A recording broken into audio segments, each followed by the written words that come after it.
Speedy Gaming announcements.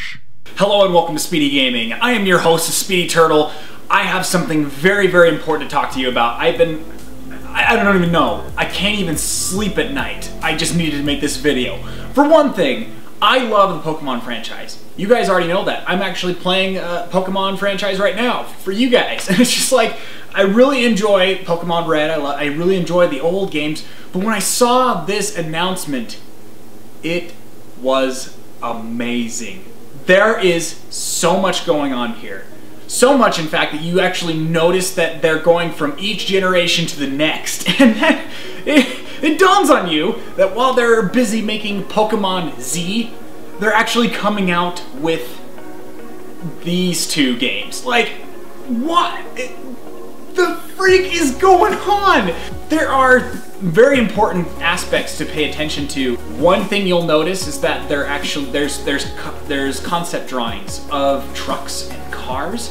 I noticed that in the Pokemon X and Y series, they did have some cars in the in Lumiose town, where basically around the city there were a bunch of taxis that drove around, and there was a couple of cars that drove on the road too. So you'll notice that they're still designing the game, and it could be because of that aspect. But the cars, what could they be used for? I mean, can the trainer actually drive them?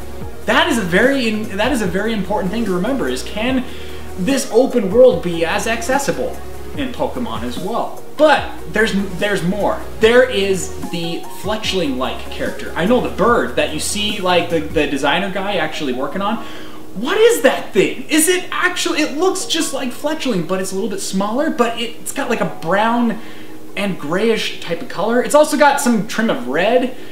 We don't even know what the type of this Pokemon is, but it looks awesome. There's another thing that I've noticed in this update that is quite intriguing. Sun and Moon. Now, why would these versions have two different types of that side? I mean, we've had, you know, colors. We've also even named them off of rocks. You know, we've also named them from other various letters. We've done all that. Now, here's a wonderful concept that they're putting out here: Sun and Moon.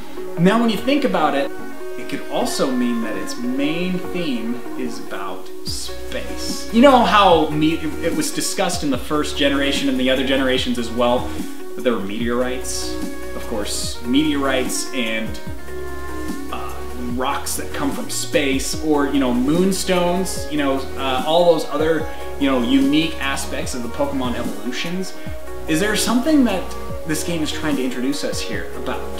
I mean, is there something that is very peculiar that we're supposed to be discovering in these games? Is it, I mean, it's completely, the theme usually for the first generation was DNA or, you know, other subtypes, but this archetype is literally streaming towards the theme of space travel or space. It just speaks for it. I mean, you remember the third generation, Solrock and Lunatone. Those two Pokemon, they all speak for just those two versions. I don't know, it's interesting to me how these games are starting to look up towards the skies now at this point.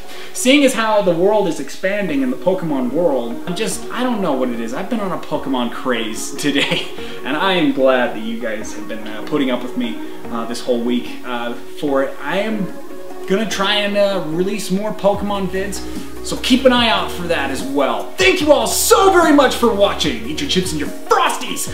Like, comment, and subscribe, and I will see you in the next video.